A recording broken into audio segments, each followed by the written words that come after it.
जालना जिल्ह्यात थंडीची लाट वाढली। जिल्हा प्रशासनाकडून नागरिकांसाठी येलो अलर्ट जारी, काळजी घेण्याचं आवाहन। प्रादेशिक हवामानशास्त्र केंद्र कुलाबा मुंबई यांनी दिलेल्या माहितीनुसार जालना जिल्ह्यात दिनांक 10 ते 11 डिसेंबर 2025 दरम्यान थंडीची लाट येण्याची शक्यता वर्तवण्यात आली असून यासाठी येलो अलर्ट जारी करण्यात आलाय। मंगळवार दिनांक 9 डिसेंबर 2025 रोजी सायंकाळी 6 वाजता मिळालेल्या माहितीनुसार थंडीच्या पार्श्वभूमीवर जिल्हा प्रशासनाने नागरिकांना आवश्यक ती काळजी घेण्याचं आवाहन केलंय।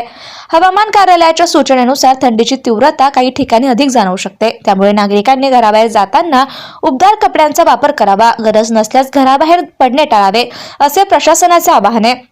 जिल्हा प्रशासनाने थंडीच्या लाटेत करावयाच्या आणि टाळाव्याच्या बाबी स्पष्ट करत नागरिकांना सुरक्षेसाठी महत्त्वाच्या सूचना दिल्या आहेत। उबदार कपडे, मफलर किंवा टोपीचा वापर करावा, प्रसार माध्यमातून मिळणाऱ्या सूचनांचं पालन करावे, वयोवृद्ध आणि एकटे राहणाऱ्या शेजाऱ्यांची काळजी घ्यावी, घरात रूम हीटर वापरताना सावधगिरी बाळगावी, कोळसा किंवा रॉकेलचा वापर केल्यास खिडक्या उघड्या ठेवाव्यात जेणेकरून धुराचा त्रास होणार नाही, गरम पेय आणि पौष्टिक अन्न सेवन करावे, शरीरातील तापमान कमी होत असल्यास डॉक्टरांचा सल्ला घ्यावा।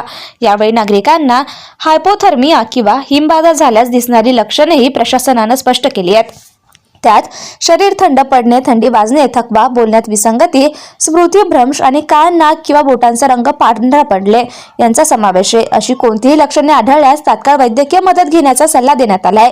जिल्हा प्रशासनाने नागरिकांना अनावश्यक बाहेरची हालचाल टाळून सुरक्षित राहण्याचे आवाहन केलंय। सर्वांनी प्रशासनाच्या सूचनांचं पालन करून स्वतःची आणि कुटुंबाची काळजी घ्यावी असं आवाहन करण्यात आलंय।